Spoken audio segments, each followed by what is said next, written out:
working in the space in one room, because we all work in silos, and everyone works in different areas, and try to do the same thing. Right? Someone mentioned about reinvent the wheel.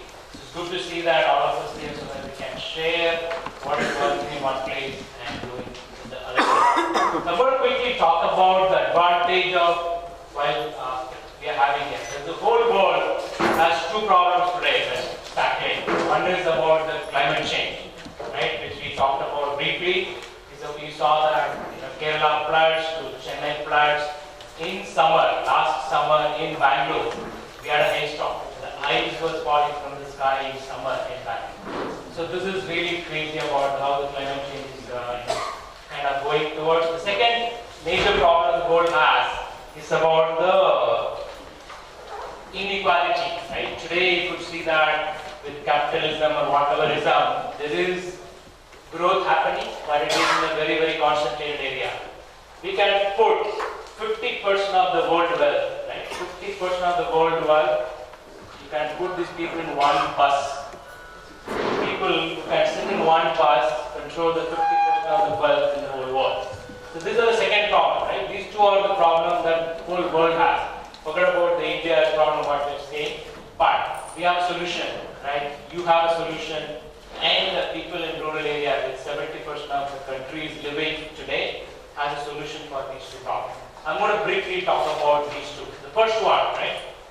And it's good to see this very nice buildings, nicely done, which is environment friendly, right? If you take every village house, this is something called LEED Platinum. So what is LEED? LEED is a body that judges your building based on how good it is energy efficient. Every house in a village is LEED Platinum, right? It's done a thatched roof house. You go to Rajasthan, big havelis in a hot place. They build buildings which is cool in the summer and sun. We had the knowledge, but we've lost it because they're not cool. Someone mentioned about concrete buildings that we are doing and getting a TTN doesn't go up. So we have a knowledge as a rural India, the way we build houses. Every village house is a LEED Platinum, but we are telling them you are stupid. You need to come and build a concrete house, because that is what is happening in the cities. And they are just copying from elsewhere, US and China, because these are all the two most polluting countries in the world. India has not joined that yet, so by preserving these houses today, we can ensure that climate change will be addressed. But we need to give pride to people, right? There is a carbon footprint, right? All of us, what are we eating, where are we living, what are we wearing, everything has a carbon footprint. It impacts the climate change. So if we calculate the carbon footprint of a villager, a person living in a very nice thatched roof hut, and if you provide him a carbon credit, he is richer than somebody living in US. So here is a pride. So we should start thinking completely differently. Rural entrepreneurship does not mean soap making, crafts. Let's get out of this craft business, right? Start thinking about these levels, start looking at the world level, global problems, try to relate to the rural India.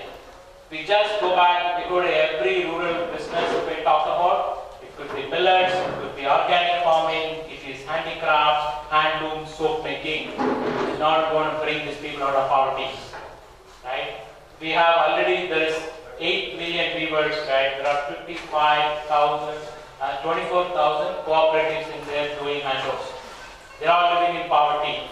We don't want to bring more people into handlooms. We don't want to bring more people in handicrafts. These 8 million people, can they move up? So this is what we are doing. We are not asking for sympathy. We are not putting a weaver picture and asking for sympathy, help these poor weaver. No. We said this is a green product. There is no energy used in making this product. This is ikat and this is natural dye, so it is not impacting the planet. So position this as a green product, sustainable fashion in the European market, because US and Europe spoil the world, polluting more. Now they are looking for green products. So we are positioning this as a green product, sustainable fashion in the US and Europe, get the premium for these products, pass that premium to the weaver. I challenged a weaver in one of these Gandhi Khadi areas. I want 1,000 count Khadi dhoti. We had this knowledge. Muslim, this was 5 to count. We can convert, fold a sari in a matchbox. British cut their hands. Can we bring that? I want 1,000 ton Khadi. The weaver who makes this Khadi, you should earn 1 lakh rupee a month. That's one you can bring this old economy to the new economy. Because this weaver making the thread by hand, it is impacting the climate change. He is helping for the climate change. So make him as a sustainable warrior. Don't want a sympathy. But position to the world saying that here's a weaver, he is helping on the climate change. This is the carbon footprint he saved by making this dhoti by hand. So that is what the second, right? So first is about this living, where are we living and what are we wearing. The third is about what are we eating. So today we are all eating these products and everything is processed, right? And you look at this advertisement, a guy, cricket guy coming in, Boost is the secret of my energy. Just call this Virat Kohli and ask him how many times you drank Boost in your life. He's just acting, right? He has no clue what he's selling. But people living in villages seeing this stupid advertisement last 40 years. From Kapil Dev to Virat Kohli, everybody is telling drink Boost. I go to village now, I see a Boost. They forgot about the ragi. They forgot about the local, traditional, very nutritious food. They're buying this junk. If somebody is putting an advertisement on food, it is not food. Yeah? Amitabh Bachchan is not selling tomatoes, right? He's selling the chocolate, which is junk.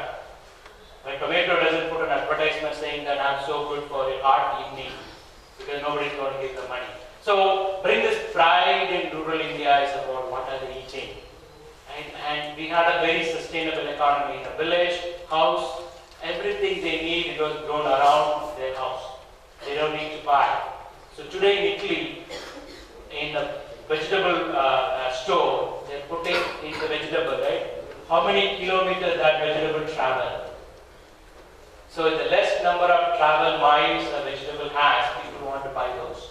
We had those, right? Every village had a unique system. You grow your vegetable, you need it, you have your milk in your house. All of it was there in your house. Today, we told them you're all stupid. You buy this Boost, you buy this junk, that junk. They forgot about the knowledge. Can we bring back about this? What are we eating? These are 3 areas. If we start looking at what Gandhi told, what is sustainable living, but do not version as a Gandhi thing, then you say the old stuff, some old guys coming here and talking. But you should go to the gold standard, talking about the sustainable fashion. Today this handloom we convinced UN to start a sustainable fashion. This person who started this venture called Gokoa, Shiva Devi Reddy, is in the board of UN Sustainable Fashion. There are 2 people they've selected from India. So one is Shiva and next is Narayana Murthy. These 2 people are telling the UN, bring handloom into sustainable fashion. Give the carbon credit to the weavers. Now, these people who are living in sustainable should get carbon credit so that they are richer than every guy in the US who is consuming too much. He has 3 cars. He's the most polluting guy in the world in US.